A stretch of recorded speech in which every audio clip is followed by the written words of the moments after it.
At one point, entrepreneurs must take action. Their one day must become day one. Hey, Ferris here. We covered the learning mindset and hustling. Now let's talk about trait number 2. Get comfortable with unknowns.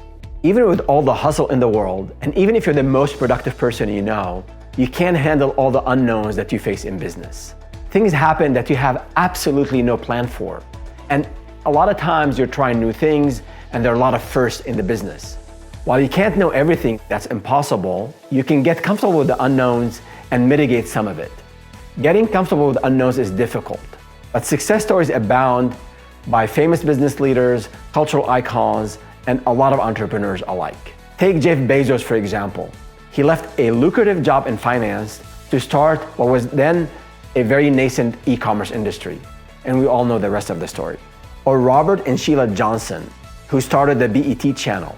They didn't have any advertisers, no one thought they could pull it off, but they persevered, they took action, and 20 years later, they sold the business to Viacom and both became billionaires. Or Sarah Blakely, who had no or little knowledge in retail and fashion. And while she was selling office supplies, she started this side hustle that later became Spanx. She later said, "The difference between those who achieve their dreams and those who don't is simple: taking action." At one point, entrepreneurs must take action. Their one day must become day one. Ask every other entrepreneur, even those who had some modest success. They'll tell you, and they're likely to share a long list of decisions they had to make when faced with new situations. A founder might be thinking of starting a new business line, or she might be thinking of raising prices. Will new customers buy at the new price point? Will my existing customers stay with me, or will they go to a less expensive competitor? Oh, and there are unknowns in hiring your first marketing manager, your first customer support manager, the first time you work with a CPA or a bookkeeper or a CFO or an attorney. Speaking of first, let me tell you about hiring our first sales director. We placed an ad, we interviewed some candidates, and then we decided to hire, let's call him David. He had 25 years of experience. We were impressed, but to hire David, we had to negotiate a package, a base salary, and a commission. The commission was not a problem because that will come with the new sales that David would bring in. The base salary was a lot of money for us at the time. But we figured we're investing in the business, and with the sales that David will bring in, we'll be okay. I knew enough about sales to figure out it'll take David a few weeks, a month before we get some new leads. Month 1, no leads. He was coming to the office, making phone calls, appeared to be busy. The next month, still no leads. I was hustling, going to networking breakfast, attending all these events to get leads. I'd bring David in to help me close these deals, but he was bringing nothing. Then we had the conversation with David, and basically we asked him to leave. And we ended up paying for 4 months of base salary. I'm telling you, it was a lot of money for us. It was our first sales hire and we failed.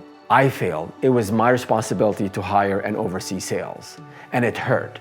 Not only we lost money, a whole lot of money, but also we did not meet our sales target, our growth target, and it delayed our ability to grow the business. Above all of that, it was that terrible feeling of the blunder that I made in front of my business partner and our team.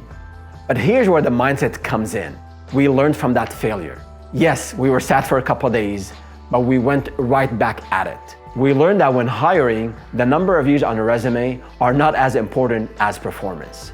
We also learned that when you're hiring for a new position or for a new area where you don't have expertise in, it is okay to seek the advice of others.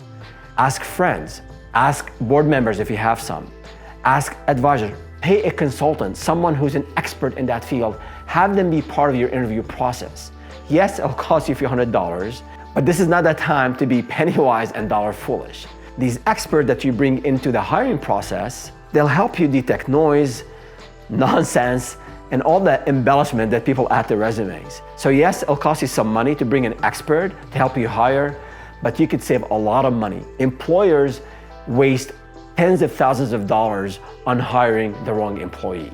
This goes for any first in your business. Mitigate the risk by asking for advice. So that's it on getting comfortable with unknowns. And don't forget to give back. Today's thought is simple. Give some discount to a nonprofit of your choosing. If you're liking these tips about entrepreneurship, startups, growing your business, scaling your business, hit the like button and subscribe to this channel.